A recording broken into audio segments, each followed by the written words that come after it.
आपल्या विषयाच्या अस्तित्वालाच भविष्यामध्ये AI सारख्या रिव्होल्युशनमुळे काही आव्हानं निर्माण होणार असतील तर आपल्या या सगळ्या बाबतीमध्ये थोडंसं आत्मपरीक्षण करणं, थोडंसं विचारमंथन करणं आणि सगळ्यात महत्त्वाची बाब मी तुम्हाला सांगू इच्छितो की केवळ राज्यशास्त्र म्हणून नाही, तो ओव्हरऑल सोशल सायन्सेसकडे ज्या पद्धतीने आपले विद्यार्थी पाठ फिरवत आहेत, हे पाठ फिरवणं हे तुम्हा आणि मला आपल्या सगळ्यांनाच समान पद्धतीने केवळ बुजक टाकणारं नाही आहे, तर आपल्या सगळ्यांना आत्मपरीक्षण करायला भाग पाडणार आहे. आपल्याला कल्पना आहे की आपल्याकडे उच्च शिक्षणामध्ये, संपूर्ण उच्च आणि तंत्र शिक्षणामध्ये आजच्या घडीला 45 लाख विद्यार्थी येतात. या 45 लाख विद्यार्थी 6000 महाविद्यालय आणि जवळपास 86 विद्यापीठं, म्हणजे आपल्याला 80 विद्यापीठं माहिती आहेत, पण त्याच्या जोडीला आपल्याकडे 37 खाजगी विद्यापीठं आहेत, डीम टू बी युनिव्हर्सिटीज आहेत, आपल्याकडे युनिटरी युनिव्हर्सिटीज आहेत, डिनोवा युनिव्हर्सिटी आहे, क्लस्टर युनिव्हर्सिटी आता काढलेल्या आहेत. आपला प्रपंच फार मोठा आहे. पण आपल्याकडे जर एडेड कॉलेजेस 1172 असतील आणि अनएडेड कॉलेजेस हे साधारणतः 3200 आहेत. या 3200 मध्ये इंटेक कॅपॅसिटी ही साधारणतः 15 लाखांची आहे. त्यापैकी आजच्या घडीला 7 लाख विद्यार्थी हे अनएडेड कॉलेजेसमध्ये ॲडमिट झालेले आहेत. याचा अर्थ असा आहे की 50% मुलं जी आहेत ही सोशल सायन्सेसकडे येत नाही. तुमच्या एडेड महाविद्यालयांमध्ये देखील परिस्थिती कमी अधिक प्रमाणात हीच आहे. त्यामुळे आपल्याला हा अतिशय महत्त्वाच्या विषयावरती या 2 दिवसांमध्ये चर्चा करायची आहे की आपण आपल्या विषयाचं अस्तित्व टिकवण्यासाठी ह्या विषयाला कशा पद्धतीने व्यावसायिक बनवू शकतो. हे खूपच महत्त्वाची बाब आहे, कारण आता जे सगळे कोर्सेस NEPच्या अंतर्गत येत आहेत हे मार्केट ओरिएंटेड कोर्सेस आहेत. आपल्याकडे आपण जी 1986 पासूनचं आपण जे शिक्षण धोरण राबवत होतो त्यामध्ये एक फार मोठी उणीव होती. ती उणीव अशी होती की आपण क्लासरूममध्ये आपल्या विद्यार्थ्यांना जे शिकवत आहोत ते आपलं शिकवणं आणि मार्केटची डिमांड याच्यामध्ये फार मोठी तफावत निर्माण झाली.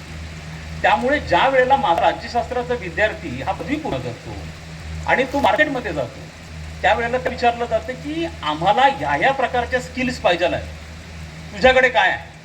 दुर्दैव आपल्या विद्यार्थ्याला सांगावं लागतं की मी 2000 वर्षांपूर्वीचे ॲरिस्टॉटल, प्लेटो, कौटिल्य सगळ्यांचा मी अभ्यास केला, पण ही मार्केटची डिमांड आहे का. त्यामुळे दुर्दैवाने आपल्या विद्यार्थ्यापुढे फक्त 2च मार्ग राहतात. एक मार्ग म्हणजे MA नेट सेट करणं, प्राध्यापक होणं, आणि दुसरा मार्ग आहे स्पर्धा परीक्षांकडे जाणं. याशिवाय आपल्या विद्यार्थ्याकडे तिसरा मार्गच नाही. आणि त्यामुळे ही संख्या इतकी प्रचंड वाढत चालली आणि तुम्हाला कल्पना आहे की त्या पोझिशन्स किती बोटावर मोजण्या एवढ्या पोझिशन्स आहेत. आणि होतं असं आहे की यामुळे आपल्याकडे बेरोजगारीची संख्या मोठ्या प्रमाणावरती वाढती आहे. ही बेरोजगारी यासाठी वाढते की आपला विद्यार्थी नोकरीसाठी आवश्यक असणारी कौशल्य त्याच्यामध्ये नाही. आणि हाच गोष्ट आपण फिरली आणि त्यासाठी आपण राष्ट्रीय शिक्षण धोरण 2020 हे अंमलात आणलं. आता मुद्दा तुम्हाला असा करावा लागणार की जो विद्यार्थी ह्या स्ट्रक्चरमध्ये BA फर्स्ट इयरला राज्यशास्त्र विषय घेणार आहे आणि 3 वर्षानंतर कदाचित 4 वर्ष त्यांनी पूर्ण केल्यानंतर जो बाहेर पडणार आहे, तर त्याला तुम्हाला अशा प्रकारची कौशल्य द्यावे लागतील की ज्याच्या आधारावरती केवळ हे 2 पर्याय मी जे तुम्हाला सांगितले त्याशिवाय तिसरा पर्याय हा त्याच्याकडे उपलब्ध असला पाहिजे. आणि म्हणून मी सांगत होतो की जर आपल्याला आपलं अस्तित्व टिकवायचं असेल, आपल्या विषयाचं अस्तित्व टिकवायचं असेल, तर आपल्याला या सगळ्यांसाठी हे राष्ट्रीय शिक्षण धोरण 2020 जे आहे ते अत्यंत गांभीर्याने अंमलात आणावं लागणार आहे.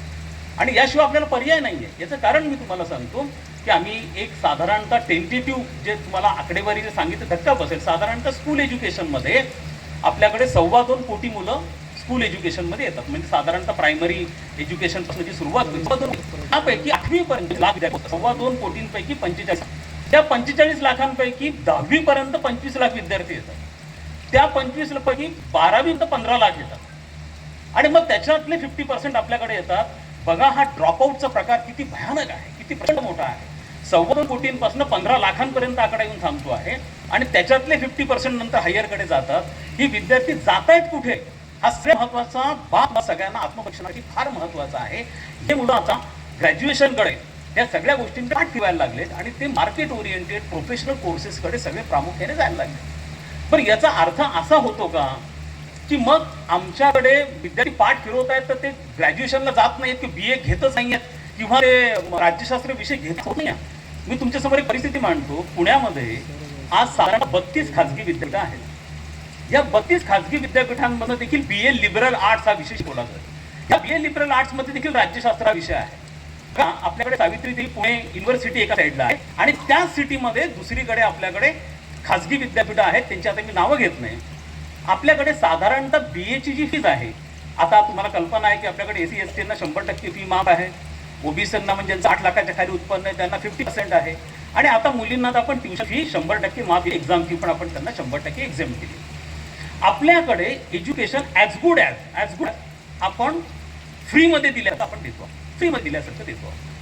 असं असूनही आपल्याकडे येत नाही.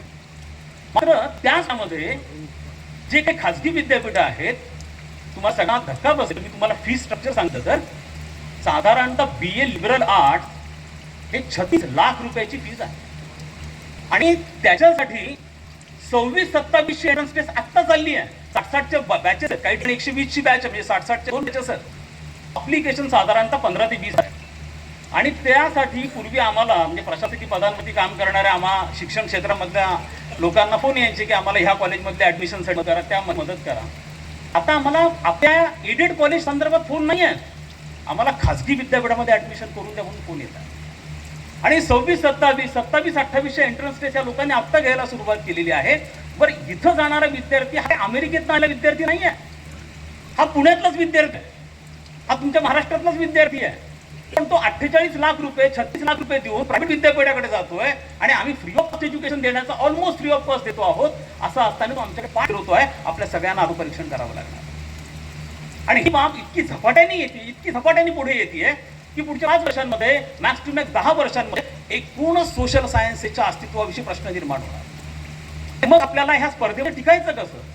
तर आपल्याला जोपर्यंत आपण आपल्या किमान हे नंतर निदान त्याच्याकडे ड्राफ्टिंगच्या अशा स्किल पाहिजे, कोणाच्या पिचेस ड्राफ्ट करू शकेल. आज अमेरिकेमध्ये ग्रॅज्युएशन पॉलिटिक्स करणाऱ्या विद्यार्थ्याला इंटर्नशिप मिळते अमेरिकेच्या सिनेटरकडे की हाऊस ऑफ रिप्रेझेंटेटिव्हच्या